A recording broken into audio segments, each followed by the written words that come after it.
और बहुत कुछ हमें दर्शाता है।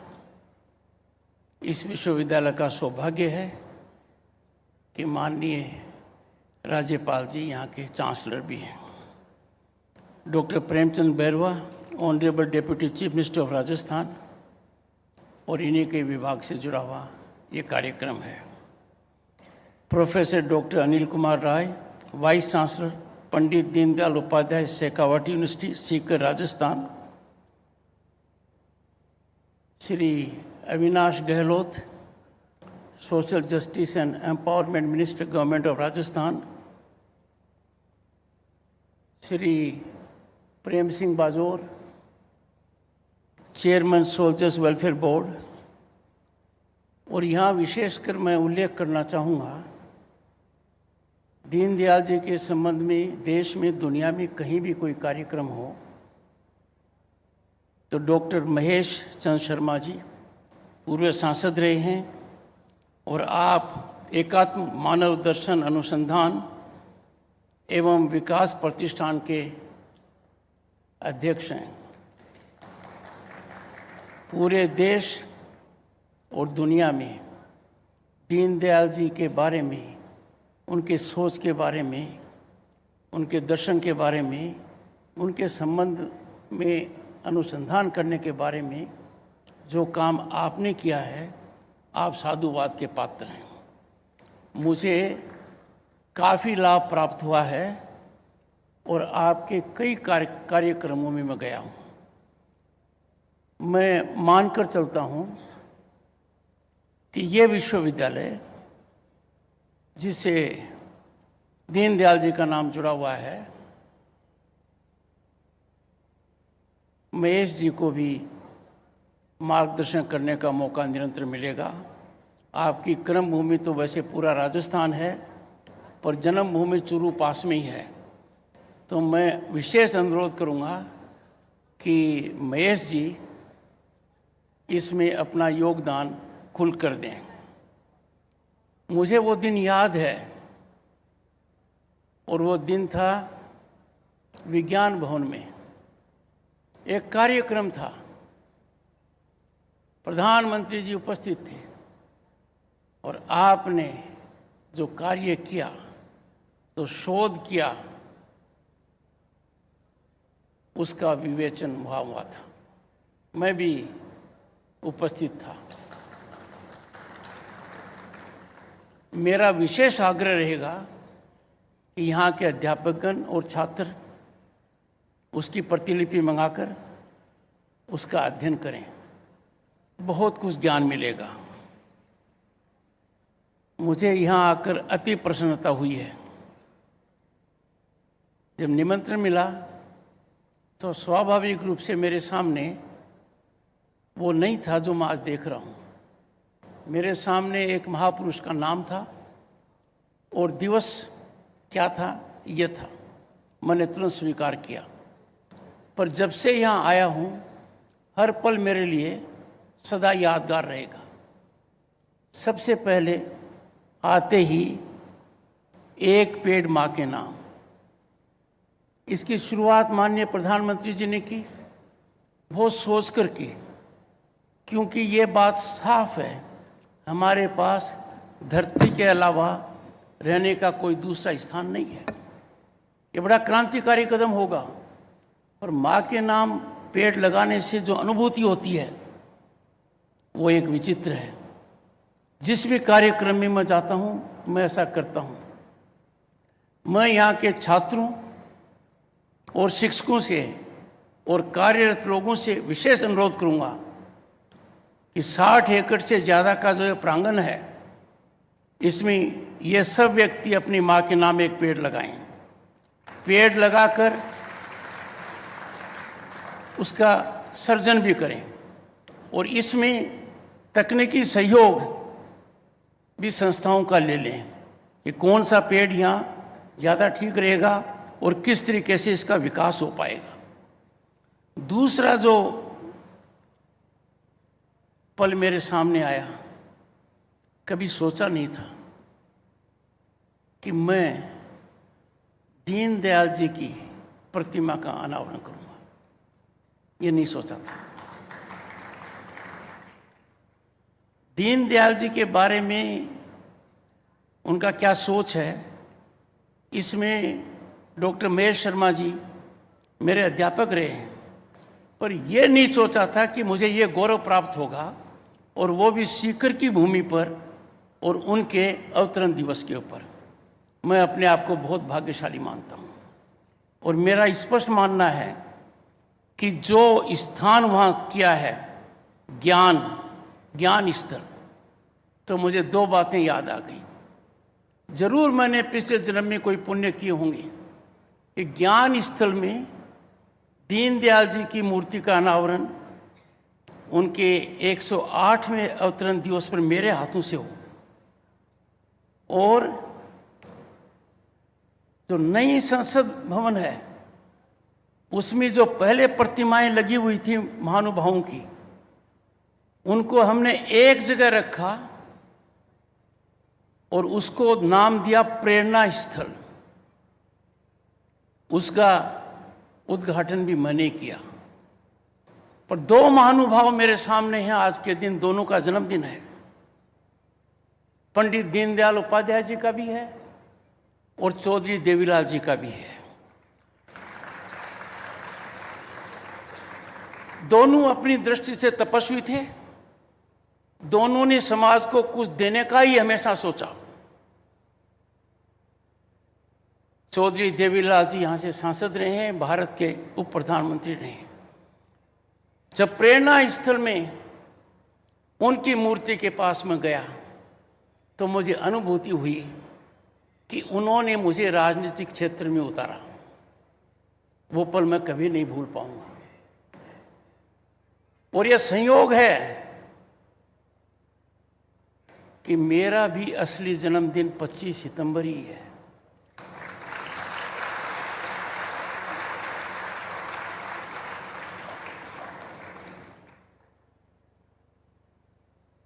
पंडित जी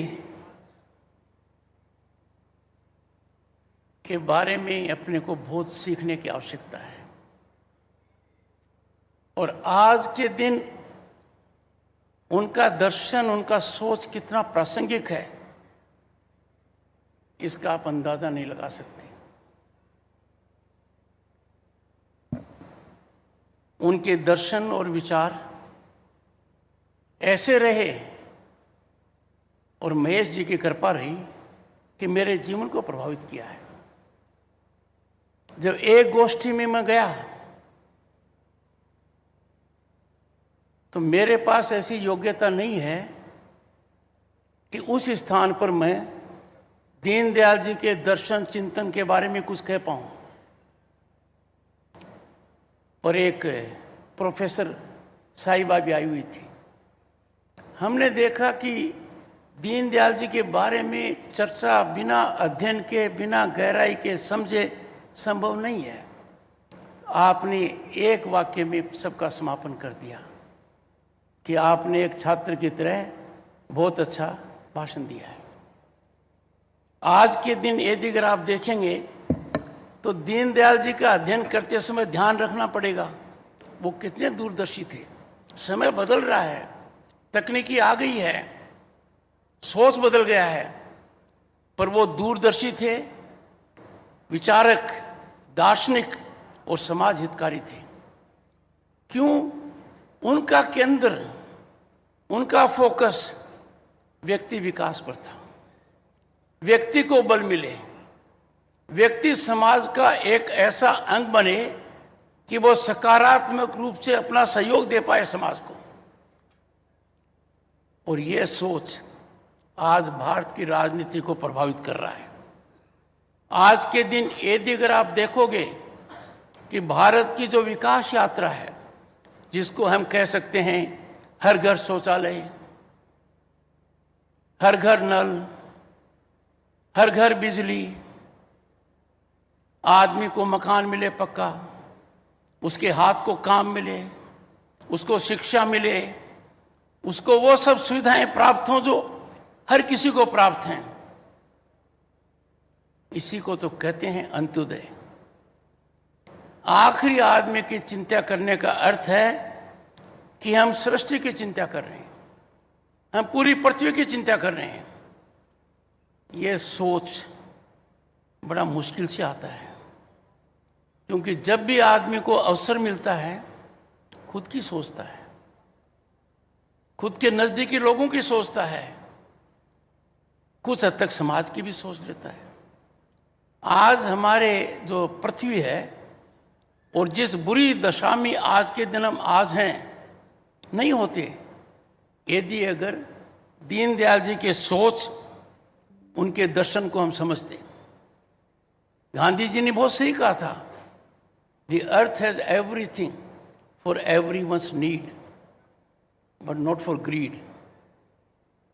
पर हम क्या देख रहे हैं कि जब भी मौका आता है हम हमारी आर्थिक ताकत को दिखा देते हैं। We are too quick to flex our fiscal muscle. कितना पेट्रोल उपयोग करूंगा, कितनी बिजली उपयोग करूंगा, क्या ये आपकी पॉकेट तय करेगी? आपकी धन की जो ताकत है वो आपको ये अधिकार नहीं देता कि आप इनका उपयोग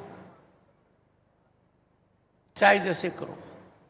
we have to develop a culture of optimal utilisation of natural resources. ये हमारे सोच में होना चाहिए।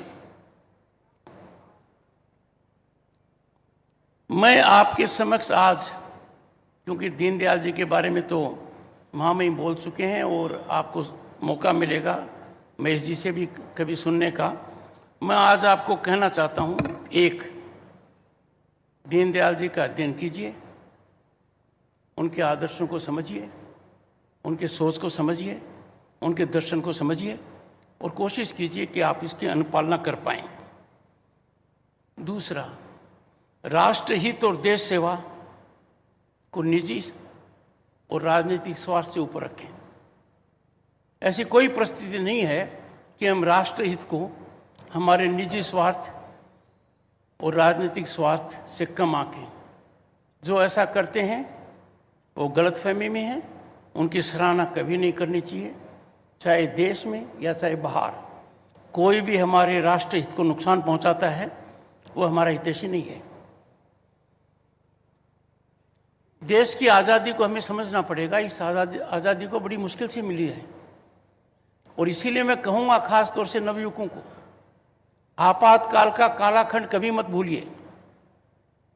और इसी को दृष्टिगत रखते हुए संविधान दिवस मनाया जाता है अब 26 नवंबर को। उसकी गरिमा समझिए, उसकी अहमियत समझिए कि इमरजेंसी के अंदर हमारे साथ क्या हुआ, कितना बड़ा खिलवाड़ हुआ, देश कहाँ से कहाँ चला गया, कितने अंधकार में चला गया, कैसे लोग जेलों में चले गए। आज़ादी को 18 साल नहीं हुए थे और एक व्यक्ति ने अपनी इच्छा पूर्ति के लिए, अपने पद को बचाने के लिए लाखों लोगों के अधिकारों को एक तरीके से कूड़ेदान में पटक दिया। देश की कोई संस्था आगे नहीं आई बचाने के लिए, आपको याद रखना चाहिए, क्योंकि नवयुवकों को अंदाजा नहीं है उस समय क्या हुआ था। और इसी तरीके से एक और दिवस की चर्चा की गई है, तो इसी साल की गई है, संविधान हत्या दिवस 25 जून को मनाया जाता है। सोचना पड़ेगा कि भारत जैसे प्रजातंत्र में हजारों साल की संस्कृति विरासत का धनी भारत कैसे एक व्यक्ति के सामने नतमस्तक हो गया कि कोई भी रक्षा के लिए नहीं आया। ये आपको देखना पड़ेगा। ये मेरा विशेष अनुरोध है। मैं छात्रों से कहना चाहूँगा खास तौर से, never fear failure, never fear fear. Failure is natural to any work. यदि अगर चंद्रयान 2 पूरा सफल होता तो चंद्रयान 3 की आवश्यकता नहीं थी। पर चूंकि चंद्रयान 2 बहुत हद तक सफल हुआ, कुछ लोगों ने उसको फेलियर का, फेलियर नहीं था। कोई भी फेलियर आंशिक सफलता है, कोई भी फेलियर सफलता की सीढ़ी है। And therefore never fear failure. आप चारों तरफ देखेंगे तो एक होड़ लगी हुई है। कोचिंग सेंटर में जा रहे हैं, लगता है सरकारी नौकरी के अलावा हमारे पास कोई रास्ता नहीं है। I appeal to young minds. I am fully aware. Your opportunity basket is increasing. आपका अपॉर्चुनिटी बास्केट बहुत बड़ा है। यदि अगर इंटरनेशनल मॉनेटरी फंड कहता है आज के दिन कि Bharat is favourite destination of investment and opportunity, तो सरकारी नौकरी की वजह से नहीं कह रहा है अपॉर्चुनिटीज। आप खुले दिमाग से देखिए, आपको अपनी प्रतिभा चमकाने का बहुत अच्छा मौका मिलेगा। क्योंकि नवयुवकों के लिए दो चीजें बहुत महत्वपूर्ण हो गई हैं। पहले, कानून के सामने सब कोई एक नहीं था। We had a privilege pedigree. कुछ लोग कानून से ऊपर थे, कानून का कुछ नहीं बिगाड़ सकता था, ऐसी धारणा बन गई थी। कानून क्या करेगा उनका, वो धारणा धराशायी हो गई है। यह नवयुवकों के लिए बहुत बड़ा फायदे की बात है। दूसरा, पहले क्या स्थिति थी, बिना भ्रष्टाचार के कोई काम नहीं होता था, बिचौलिया बीच में आता था। Now power corridors are fully sanitised, बिचौलिए गायब हो गए हैं। इसमें तकनीकी ने बहुत बड़ा सहयोग दिया है। आज के दिन जिस भारत को हम देख रहे हैं, जिस भारत के प्रति दुनिया नतमस्तक है, जो भारत विकसित भारत की ओर तीव्र गति से अग्रसर है, चारों तरफ हम देखते हैं जल थल आकाश और अंतरिक्ष, हमारी प्रगति अप्रत्याशित है, अकल्पनीय है, सोच के परे है। मैंने वो देखा है जमाना जब मुझे खुद को डर लगता था। 89 में लोकसभा का सदस्य बना, केंद्र में मंत्री बना। हमारी अर्थव्यवस्था लंदन शहर से छोटी थी। आज आने वाले 2 साल में हम जापान और जर्मनी से आगे जाकर दुनिया की तीसरी महाशक्ति बनने जा रहे हैं। ऐसा हमारा देश है। मतलब अब यह देश रुकने वाला नहीं है। पर कुछ लोग बाधा उत्पन्न करना चाहते हैं। आप चुप मत रहिए। राष्ट्रवाद को ध्यान रखते हुए हर हालत में इस बात का ध्यान दीजिए कि हम राष्ट्र के प्रति पूरी तरह समर्पित रहें। हम भारतीय हैं, भारतीयता हमारी पहचान है, राष्ट्र धर्म हमारा सबसे बड़ा धर्म है। मुझे आकर यहाँ बहुत अच्छी प्रसन्नता हुई है। मैं वाइस चांसलर साहब से अनुरोध करूँगा कि यहाँ के शिक्षक और विद्यार्थीगण मेरे निमंत्रण पर दिल्ली आएँ, मेरे मेहमान बने और नई पार्लियामेंट की बिल्डिंग को देखें और समूह में आएंगे। मुझे बहुत अच्छा लगेगा। आपके नीचे बहुत कॉलेजेस हैं। आप ऐसी व्यवस्था कीजिए कि ज़्यादा से ज़्यादा लोग मेरे निमंत्रण को स्वीकार कर सकें। मैं दिल्ली में रहा तो उनसे अवश्य मिलूँगा। मुझे आकर यहाँ बहुत बड़ी प्रसन्नता हुई है और अलग से मैं चर्चा करूँगा आपके वाइस चांसलर से। यह प्रांगण बहुत बड़ा है। इस प्रांगण के अंदर इतना बदलाव आ जाना चाहिए 2-4 साल के अंदर कि लोग देखें